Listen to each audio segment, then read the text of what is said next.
So hey guys, welcome to R S universe. आज से हम केमिस्ट्री भी शुरू करने जा रहे हैं क्लास 9 की। वैसे केमिस्ट्री एक बहुत इंटरेस्टिंग सब्जेक्ट है, तो चलिए शुरू करते हैं।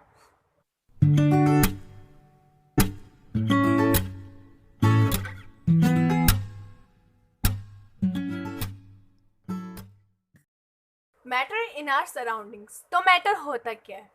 Matter anything which occupies space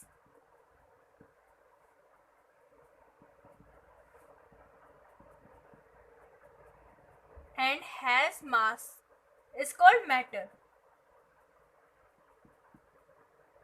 तो कोई भी चीज जो स्पेस ऑक्यूपाई कर रही है और जिसका मास होता है उसको हम मैटर बोलते हैं। तो मैटर के एग्जाम्पल्स क्या होते हैं? तो अगर हम अपने चारों ओर देखें तो मैटर के एग्जाम्पल हो सकते हैं, जैसे कि फूड, टेबल, चेयर, यहाँ तक कि एयर भी मैटर है, क्योंकि उसका वो स्पेस ऑक्यूपाई कर रही है और उसका मास भी होता है। तो एक्सेट्रा। तो ये सब हमारे सराउंडिंग्स में एग्जाम्पल होते हैं मैटर के। और अगर वैसे मैं एग्जाम्पल देखें तो गोल्ड, सिल्वर, कोल, एक्सेट्रा, ये एग्जाम्पल होते हैं मैटर के। तो जो कंडीशन होती है for something to be matter, वो क्या होती है कि वो ऑक्यूपाई स्पेस करे, वो स्पेस को ऑक्यूपाई करे और उसका मास हो, उसका खुद का मास हो। तो ये दो कंडीशन होती है for something to be matter. इसके अलावा जो भी चीज़ें होती हैं वो मैटर नहीं करती, जैसे कि ideas, thoughts, good manners, etcetera. जो भी ये सारी चीज़ें होती है, आइडियाज, थॉट्स, ये सब चीज़ें ना स्पेस ऑक्यूपाई कर रही है ना इनका कोई मास होता है। तो ये केमिस्ट्री की नज़र में ये मैटर नहीं होती, पर वैसे तो ये बहुत मैटर करती है हमारी लाइफ में। तो अब हम पढ़ते हैं classification of matter. Matter can be classified in number of ways. जो एंशियंट इंडियन फिलोसफर थे वो मानते थे कि जो पदार्थ होता है वो 5 तत्वों से मिलकर बना हुआ होता है, जिसको हम बोलते हैं air, water, fire, sky and earth. तो वो एंशियंट इंडियन फिलोसफर ये मानते थे, पर आजकल के मॉडर्न साइंटिस्ट मानते हैं कि on the basis of physical properties mainly 3 types के मैटर होते हैं, जो कि होता है solid, liquid, gas. And on the basis of chemical properties elements, compounds and mixtures. तो केमिकल प्रॉपर्टी के बेस पे मैटर 3 टाइप के होते हैं, एलिमेंट्स, कंपाउंड एंड मिक्सचर। और फिजिकल प्रॉपर्टीज के बेस पे होते हैं सॉलिड, लिक्विड, गैस। तो मेनली सॉलिड, लिक्विड, गैस होती है।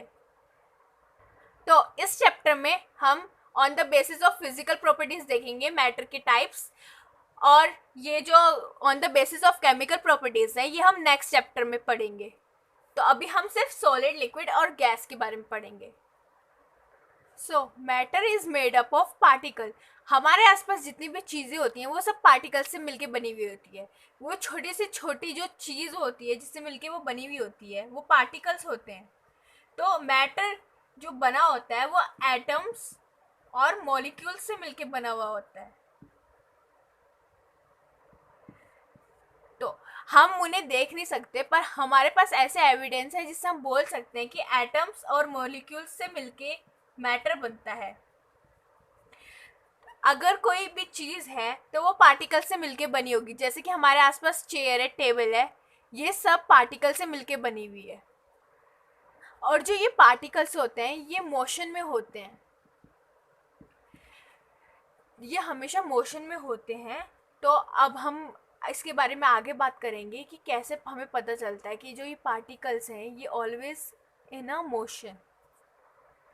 सो evidence for particles in matter. तो फर्स्ट होगा dissolving a solid in liquid. हम सॉलिड को लिक्विड में डिजोल्व करेंगे। इसमें हम पोटेशियम परमैंगनेट लेंगे जो कि पर्पल कलर की होती है, उसको हम वाटर में डिजोल्व करेंगे। तो हमने बीकर में वाटर लिया और पोटेशियम परमैंगनेट ली। पोटेशियम ये जो कि ये पर्पल कलर में होती है, तो आप सपोज कर लेना ये पर्पल कलर का है। पोटेशियम परमैंगनेट लेते हैं हम।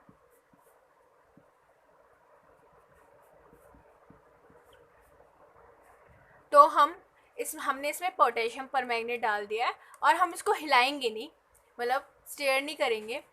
तो बिना स्टेयरिंग के हम देखते हैं कि इसमें पर्पल कलर वाटर में कैसे फैलता है। वो धीरे धीरे फैलेगा। जैसे कि सपोज करिए ये वाटर है, तो पहले पोटेशियम परमैंगनेट यहाँ तक था, फिर ये धीरे धीरे फैलता रहेगा।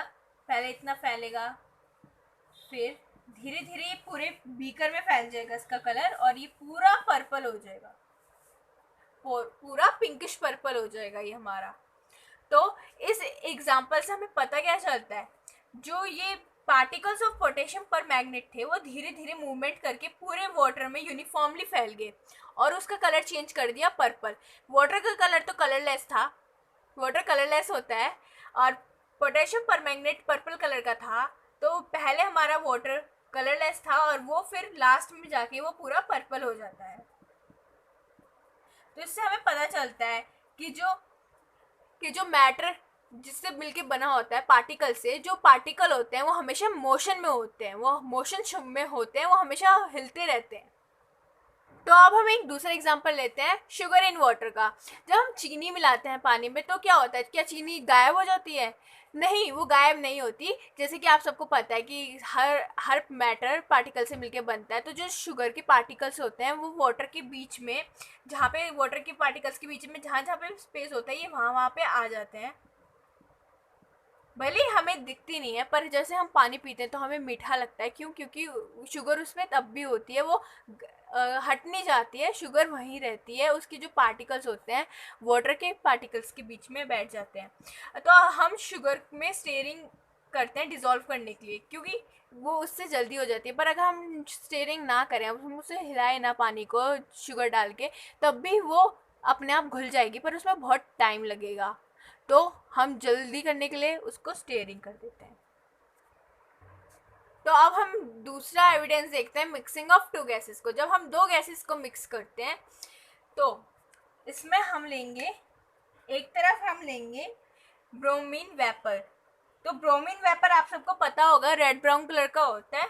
रेड ब्राउन कलर का ब्रोमीन वेपर है एक कंटेनर में। उसके ऊपर हम एक दूसरा कंटेनर रख देते हैं जिसमें कि एयर है। आप सबको पता होगा एयर कलरलेस होती है, क्योंकि air is a mixture of gas, तो वो कलरलेस होता है। तो हमने उसके ऊपर रख दिया। पर जैसे कि हम देखेंगे, जैसे हम उसके ऊपर रखेंगे तो जो ये ब्रोमीन की जो वेपर्स हैं, ये एयर के साथ मिक्स हो जाएंगे और ये पूरी जो हमें दिखेगा, ये पूरा ब्राउन कलर में दिखेगा, हमें रेड ब्राउन कलर का दिखेगा। तो इसका मतलब हुआ क्या कि जो ये पार्टिकल्स थे गैस के, ये मूव कर रहे हैं और मूव करते करते ये ऊपर भी चले गए। तो इससे पता चलता है कि जो मैटर बना होता है पार्टिकल से, वो पार्टिकल हमेशा मूवमेंट शो करते हैं। ये डायग्राम देख सकते हैं, हमने bromine vapour red brown colour की इस वाले कंटेनर में ली, ऊपर से हमने एयर रखी और कुछ समय बाद हमने देखा तो पूरा रेड ब्राउन कलर का हो गया था। तो ये तो आपको पता ही चल गया होगा, पार्टिकल मूवमेंट शो करते हैं, ये इस एविडेंस से पता चल गया होगा क्योंकि पूरा रेड ब्राउन कलर का हो चुका है। अब हम तीसरा एविडेंस देखते हैं। रॉबर्ट ब्राउन थे, उन्होंने 1827 में ये बताया था कि जो पोलन ग्रेन्स होते हैं वो मूवमेंट शो करते हैं। जब उन्हें वाटर में डालते हैं तो वो रेंडमली मूव करते हैं। तो रॉबर्ट ग्रे ने क्या किया था, पोलन ग्रेन्स को पानी में डाला था और उसको माइक्रोस्कोप से देखा था। तो माइक्रोस्कोप से देखने पे वाटर के पार्टिकल्स तो दिखते नहीं क्योंकि वो बहुत बहुत ज़्यादा छोटे होते हैं, पर पोलन ग्रेन्स दिख सकते हैं हमें माइक्रोस्कोप से। तो उन्होंने माइक्रोस्कोप से जब पोलन ग्रेन्स को देखा तो देखा कि जो पोलन ग्रेन्स थे वो जिगजैग पाथ में चल रहे थे, मतलब मूवमेंट शो कर रहे थे जिगजैग पाथ में। तो इससे हमें पता चलता है कि जो पार्टिकल्स होते हैं वो मोशन में होते हैं और वो जिगजैग पाथ में चल के मोशन शो करते हैं। और उस मोशन को हम ब्राउनियन मोशन करते हैं, जो कि इन्हीं साइंटिस्ट के नाम पे पढ़ा था, रॉबर्ट ब्राउन। तो जो जिगजैग पाथ में चल के जो वो मोशन शो करते हैं उसको हम बोलते हैं ब्राउनियन मोशन। उसको हम बोलते हैं ब्राउनियन मोशन। तो आई होप आप सबको यहाँ तक समझ में आया होगा। तो अब हम आगे कंटिन्यू करते हैं। So the zigzag movement of the small particle suspended in liquid और गैस। हमने गैस इसलिए बोला है क्योंकि ब्राउनियन मोशन गैस भी शो करती है। जैसे कि अगर कोई, मान लीजिए कोई कमरा है जिसमें अंधेरा और एकदम से उसमें सूरज की किरण आती है तो हमें डस्ट पार्टिकल्स मूवमेंट शो करते हुए दिखते हैं। डस्ट पार्टिकल्स छोटे छोटे वो हिलते हुए दिखते हैं। तो zigzag movement of the particles suspended in liquid or gas is called Brownian motion। तो ब्राउनियन मोशन की वजह से हम दो कंक्लूजन निकाल सकते हैं। वो कंक्लूजन है कि matter is made up of tiny particles. Matter tiny particles से मिलके बनता है।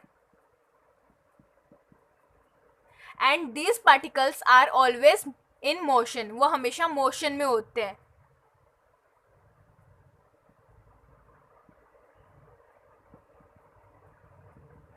या फिर कॉन्स्टेंटली मूव करते रहते हैं।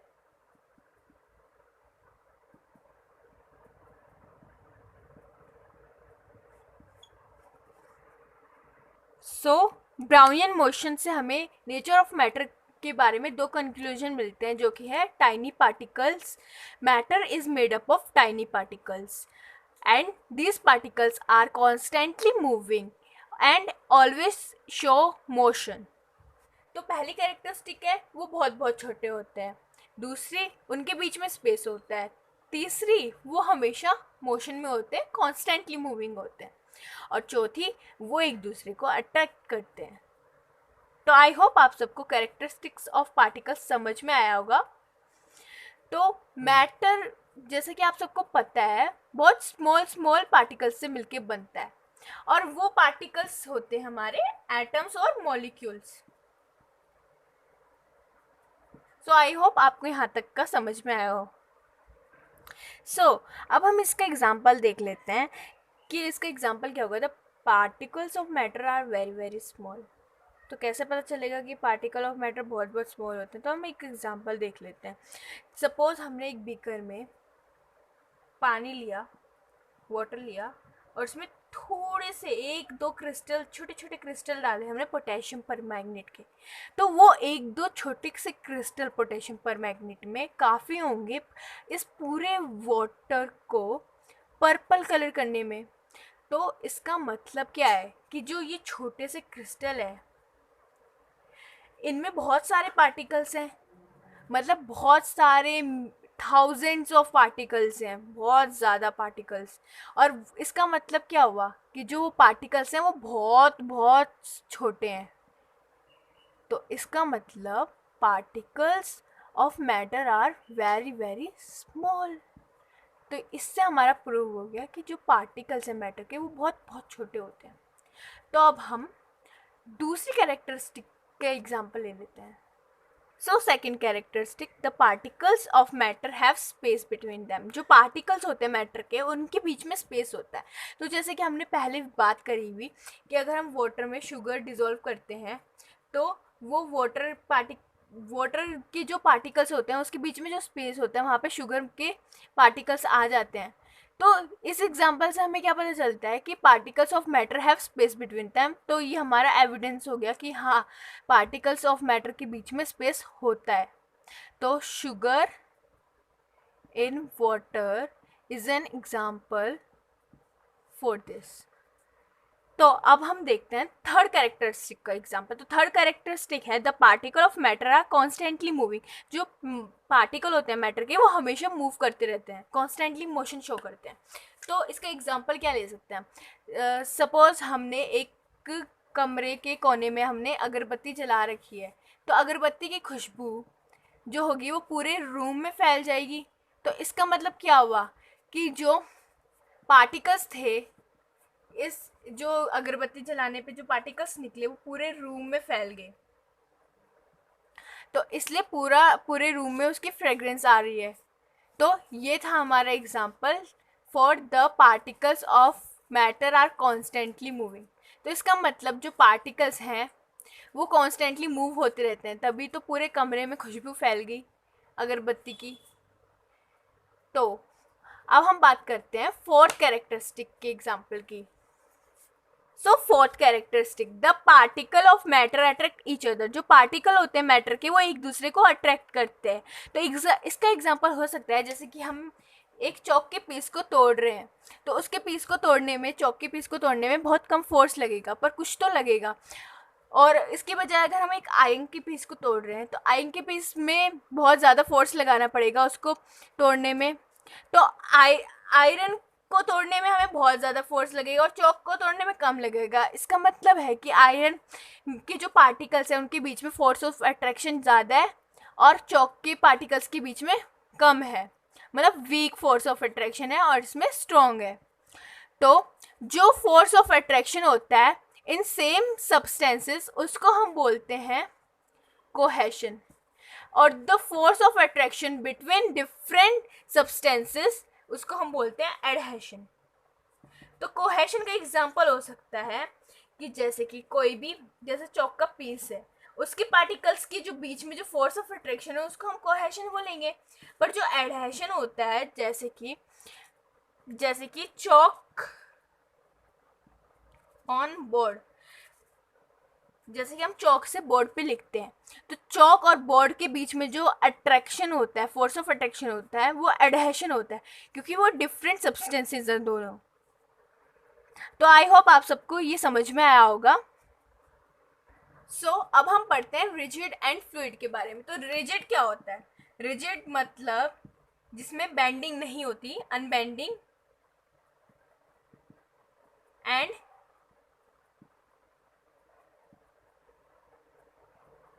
इनफ्लेक्सिबल। अनबेंडिंग हो या इनफ्लेक्सिबल हो, दोनों एक ही बात है। तो उसको हम बोलते हैं रिजिड।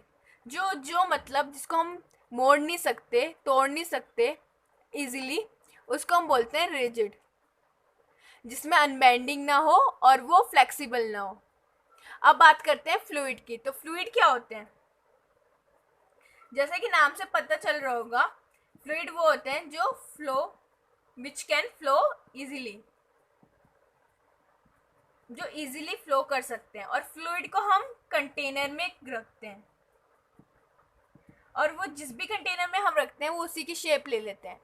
जैसे कि लिक्विड है, गैस है, ये फ्लूइड है।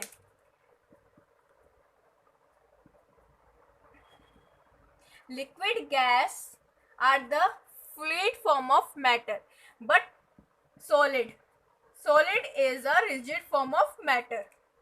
आई होप आपको रिजिड और फ्लूइड समझ में आ गया होगा अच्छे से। फिर भी अगर आपको कोई कुछ पूछना हो तो आप कमेंट सेक्शन में जाके पूछ सकते हैं।